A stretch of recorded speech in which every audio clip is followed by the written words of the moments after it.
Olá! Na continuidade do nosso estudo do livro Missionários da Luz de André Luiz, psicografia de Chico Xavier, estamos agora no antepenúltimo capítulo, o capítulo 18, que se denomina Obsessão.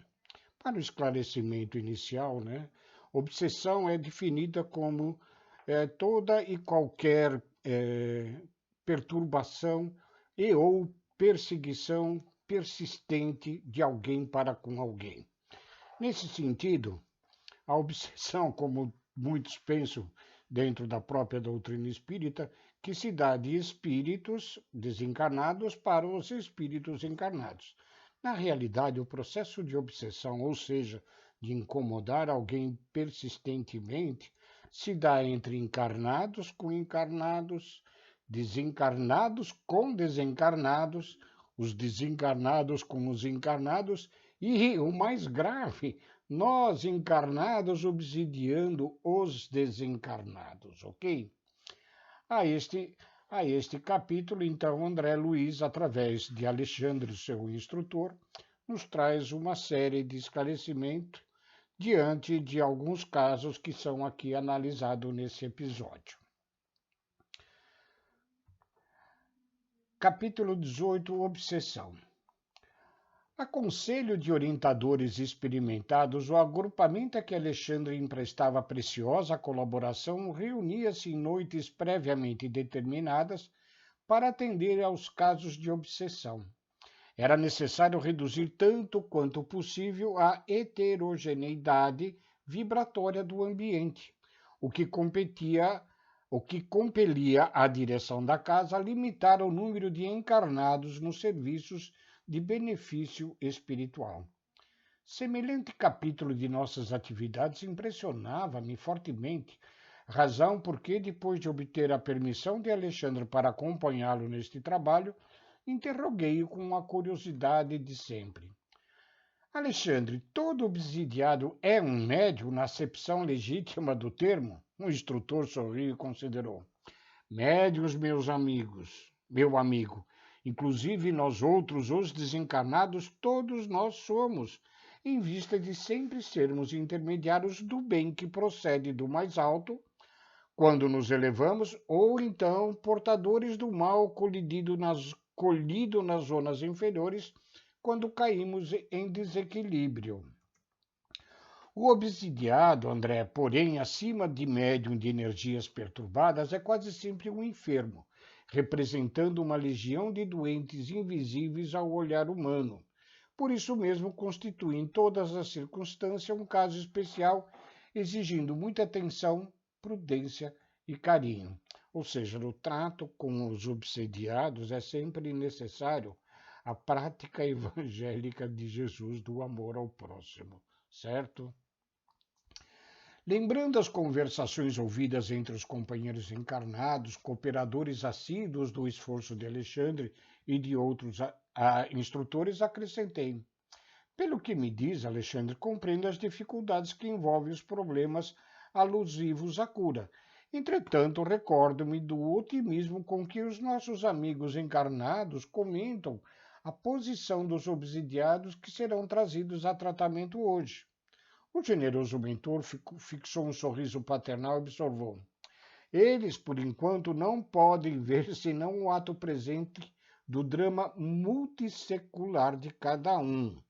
Ou seja, todo o processo obsessivo, ele não é simplesmente que aconteceu por acontecer nesta existência.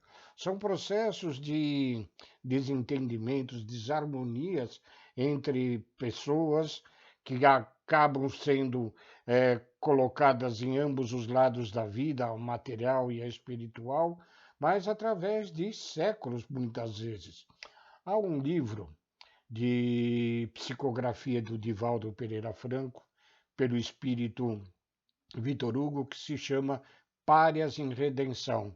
É um processo obsessivo grave que se desenrola por verdadeiramente séculos.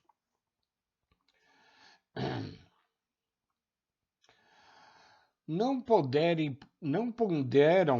os amigos encarnados que o obsidiado e o obsessor são duas almas a chegarem de muito longe, extremamente ligadas nas perturbações que lhes são peculiares.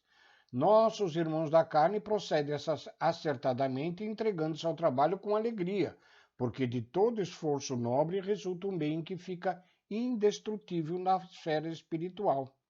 No entanto, deveriam ser comedidos nas promessas de melhoras imediatas no campo físico, e de modo algum deveriam formular julgamento prematuro em cada caso, porquanto é muito difícil identificar a verdadeira vítima com a visão circunscrita do corpo terrestre. Normalmente, quando tratamos de processos obsessivos, normalmente o obsidiado se desvítima de perseguição vingativa. Ora, a vingança não se dá gratuitamente. A vingança se dá quando alguém fere, magoa ou prejudica de alguma forma a outrem. E esses outrens, se são ainda espíritos esclarecidos ou pelo menos é, tocados pelo Evangelho de Jesus, tornam-se vingativos, querendo fazer justiças pelas próprias mãos, como nós vamos ver num caso agora daqui para frente. Depois de pequena pausa, continuou Alexandre. Também observei o exagerado otimismo dos companheiros encarnados, vendo que alguns deles, mais levianos, chegavam a fazer promessas formais de cura às famílias dos enfermos. Claro que serão enormes os benefícios a serem colhidos pelos doentes. Todavia, se devemos estimar o bom ânimo, cumpre-nos desaprovar o entusiasmo desequilibrado e sem rumo.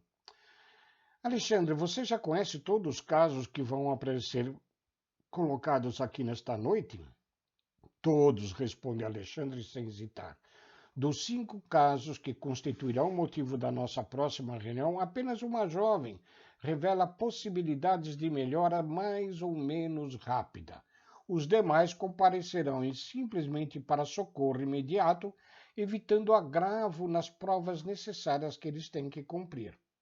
Considerando muito interessante a menção especial que fazia, André pergunta: mas gozará essa jovem de proteção diferente? O instrutor sorriu e esclareceu: não se trata de proteção, mas de esforço próprio, André. O obsidiado, além de enfermo, é representante de outros enfermos, quase sempre é também uma criatura repleta de torturantes problemas espirituais. Se lhe falta vontade firme para a autoeducação, para a disciplina de si mesmo, ou seja, a reforma interior, modificação de atitudes para o bem, é quase certo que prolongará sua condição dolorosa além da morte. O que acontece a um homem indiferente ao governo do próprio lar? Indubitavelmente será assediado por 1001 questões no curso de cada dia e acabará vencido, convertendo-se em joguetes das circunstâncias.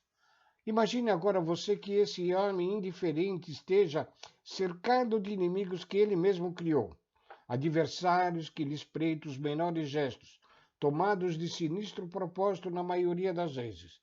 Se ele não desperta para as realidades da situação, empunhando as armas da resistência e valendo-se do auxílio exterior que lhe é prestado pelos amigos, é razoável que permanecerá esmagado. Esta é a definição da maior porcentagem dos casos espirituais de que estamos tratando.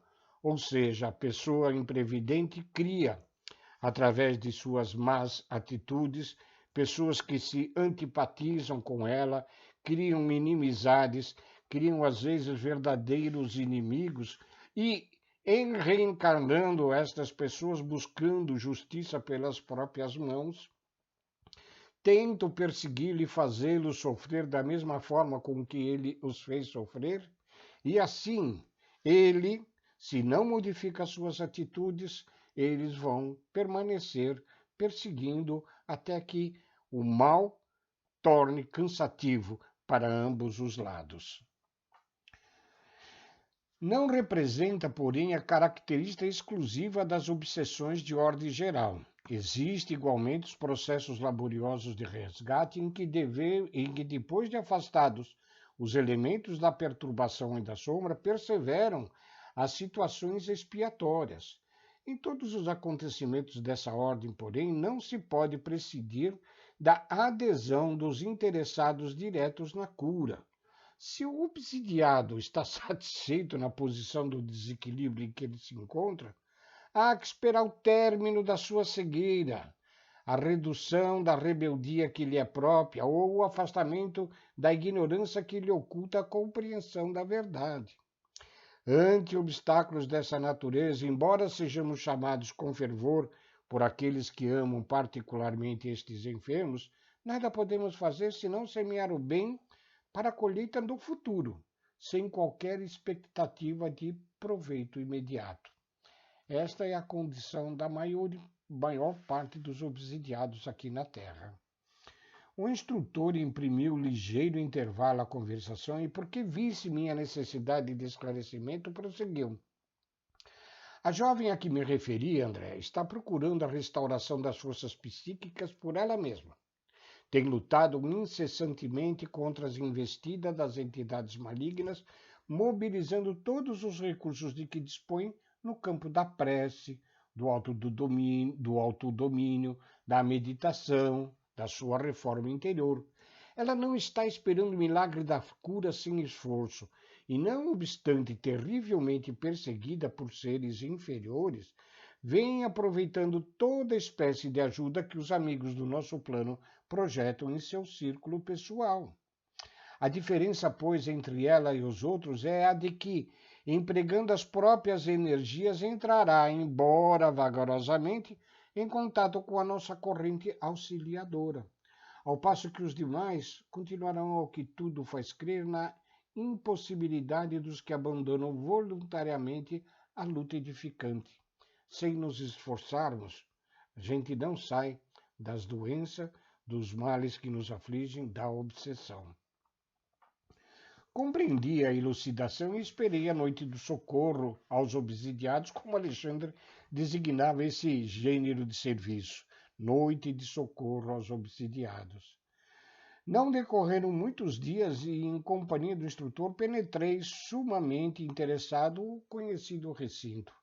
O pessoal estava agora reduzido. Em derredor da mesa reuniam-se tão somente 2 médiuns, 6 irmãos experimentados no conhecimento e prática de problemas espirituais e os obsidiados em tratamento. Cabe aqui uma explicação, essa obra é da década de 40 e naquela época, nas casas espíritas, os tratamentos aos encarnados obsidiados era feito em público, né? Em geral, numa mesa grande, como a própria Alexandre em outra obra vai aconselhar, onde ficavam-se ali os médios, os doutrinadores, que hoje nós chamamos de dialogadores, e aqueles médios que, recebendo estes espíritos que obsediam, estão ali para serem dialogados e esclarecidos por aqueles irmãos que tenham uma compreensão do problema que ali está acontecendo. Hoje em dia esse processo mudou radicalmente, né? Não se faz mais publicamente esses processos de desobsessão. Normalmente o obsidiado entra numa sala onde estão ali alguns médios e a pessoa que vai dialogar com o espírito através de um médium, o obsidiado encarnado recebe um passe, sai da sala e aí a doutrinação ou o diálogo se sucede longe do público, ok? Até como uma preservação da identidade tanto do encarnado como do desencarnado.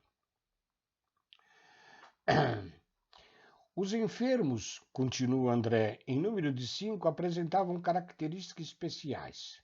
2 deles, uma senhora relativamente jovem e um cavaleiro maduro, demonstravam enorme agitação. 2 outros, ambos moços e irmãos pelo sangue, pareciam completamente imbecilizados. E por último observamos a jovem a que Alexandre se referira, que se controlava com esforço ante o assédio que era a vítima. As entidades inferiores que rodeavam os doentes compareciam em grande número. Nenhuma delas nos registrava a presença em virtude do baixo padrão vibratório em que se mantinham, mas se sentiam à vontade no contato com os companheiros encarnados. Permutavam impressões entre si com grande interesse e, através das conversações, deixavam perceber seus terríveis projetos de ataque e vingança. Lembre-se que vingança acontece quando alguém primeiramente nos atacou. Seguia-lhes atentamente a movimentação quando foi surpreendido com a chegada de dois amigos do nosso plano, para os quais olharam os obsessores com certo receio. São nossos intérpretes junto das entidades perseguidoras, fala Alexandre, esclarecendo André. Em virtude da condição em que se encontra, podem ser percebidos por elas e manter estreita ligação conosco ao mesmo tempo. Como visto já no capítulo anterior, no capítulo que se denominava doutrinação, né? Nem sempre os desencarnados enxergam todos os espíritos. Evidentemente, no grau em que Alexandre se encontra, o seu padrão vibratório é muito elevado e os espíritos inferiores não conseguem percebê-los. Neste caso, Alexandre se utiliza de outros dois espíritos que estão num padrão mais acessíveis àqueles espíritos inferiores. Assinalando a serenidade com que sorriam para nós, sem partilharem de entendimento direto com os instrutores da nossa esfera, ali presentes ouvi o meu orientador explicar. Já se encontram em posse das instruções precisas aos trabalhos da noite. As criaturas desencarnadas que se congregavam ali em dolorosa perturbação retificaram de algum modo a linguagem que lhes era própria ao avistar esses dois missionários. Verifiquei pela modificação à vida que ambos eram já conhecidos de todas. Um dos obsessores, evidentemente cruel, falou em tom discreto a um dos companheiros. Estão chegando os pregadores. Oxalá não nos venham com as maiores exigências. Ah, o outro retruca, não sei o que desejam esses ministros. Algo irônico ele falou, porque afinal de contas, conselho e água dá-se a quem pede.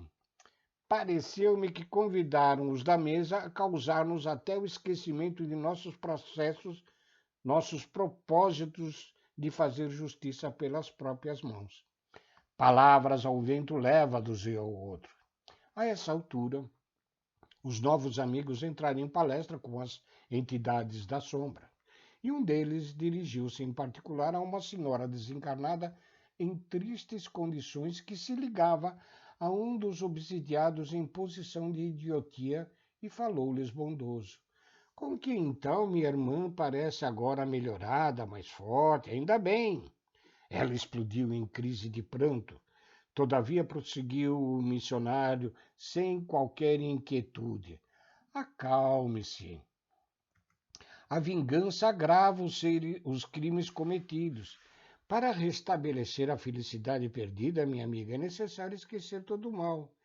Enquanto abrigar pensamentos de ódio, não poderá atingir as melhoras que deseja. A cólera perseverante, irmã, constitui estado permanente de destruição. Não conseguirá você articular os elementos da paz íntima até que perdoe verdadeiramente de coração. É quase impossível, responde a senhora interpelada. Este homem afrontou-me meu ideal de mulher. Lançou-me a corrupção, escarneceu de minha sorte, transformou-me o destino em corrente de males. Não será justo que ele pague agora? Não apregoam que o Pai é justo? Eu não vejo, porém, o Pai, e preciso fazer justiça usando minhas próprias forças. E porque o doutrinador desencarnado afitasse compadecido, murmurou.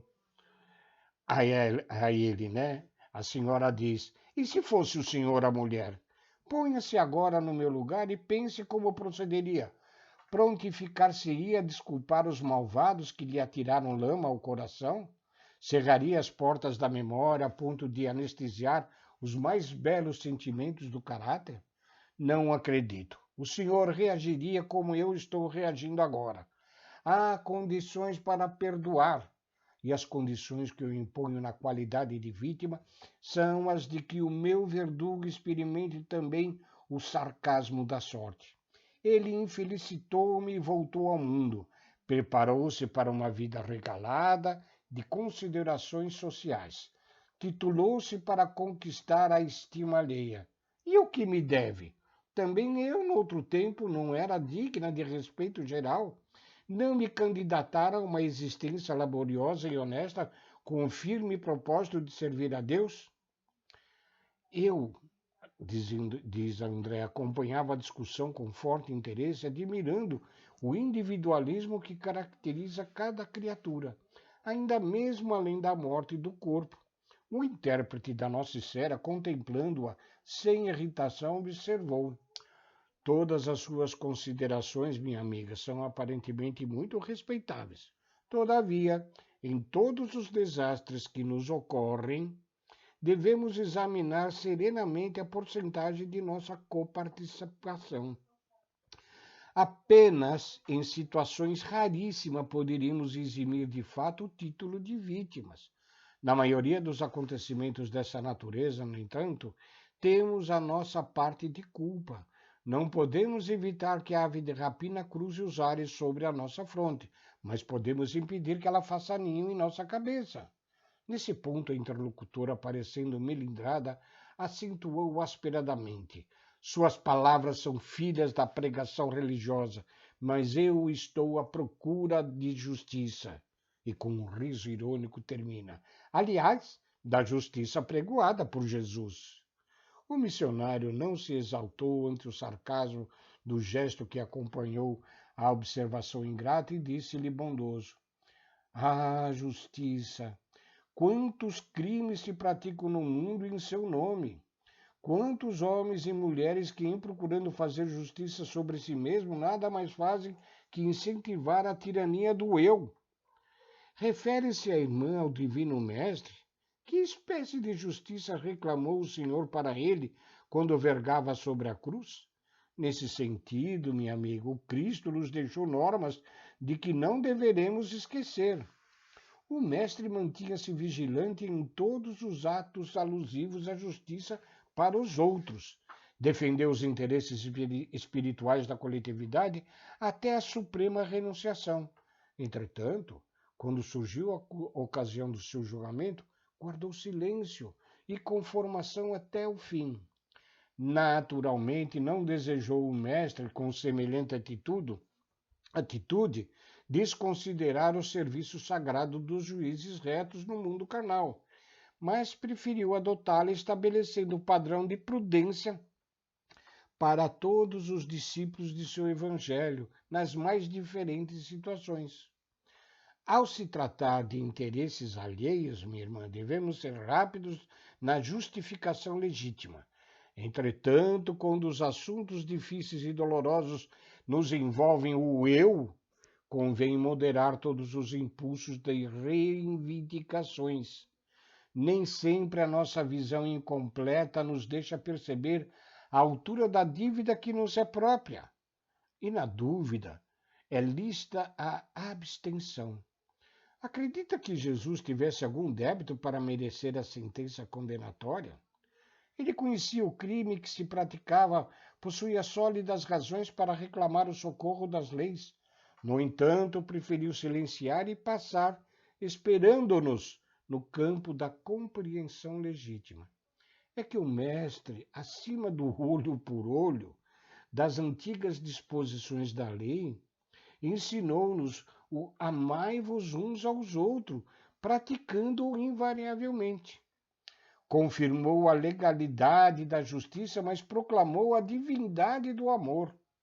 Demonstrou que será sempre heroísmo o ato de defender os que merecem, mas se absteve de fazer justiça a si mesmo, para que os aprendizes da sua doutrina estimassem a prudência humana e a fidelidade divina nos problemas graves da personalidade, fugindo aos desvarios que as paixões do eu podem desencadear no caminho do mundo. A interlocutora, em face da argumentação veemente e bela, emudeceu fortemente impressionada. E aqui nós vamos interromper essa gravação para que não fique muito extensa. Esse episódio nós vamos dividi-lo em 3 gravações de vídeo. E perante esses ensinos esclarecedores desse irmão do plano espiritual a respeito de Jesus, né? Nós sabemos que Jesus nada tinha a sofrer em relação a seus antigos débitos, que nada ele tinha de débitos anteriores. Mas que diremos nós de nós mesmos, que possuímos ainda a imperfeição em todas as nossas atitudes e em todas as nossas existências. Não cabe a nós reclamarmos justiça pelas próprias mãos. Devemos sim aguardar a justiça divina de Deus, que com certeza sempre virá. Agradecemos a todos vocês que acompanham esses nossos estudos da obra de André Luiz e podem nos acompanhar em outros estudos que fazemos através do Novo Testamento. Estamos terminando o Evangelista Mateus e também na obra de Kardec, onde já fizemos o estudo de algumas questões do Livro dos Espíritos e estamos presentemente estudando o Livro dos Médiuns. Fiquem com Deus e muito obrigado.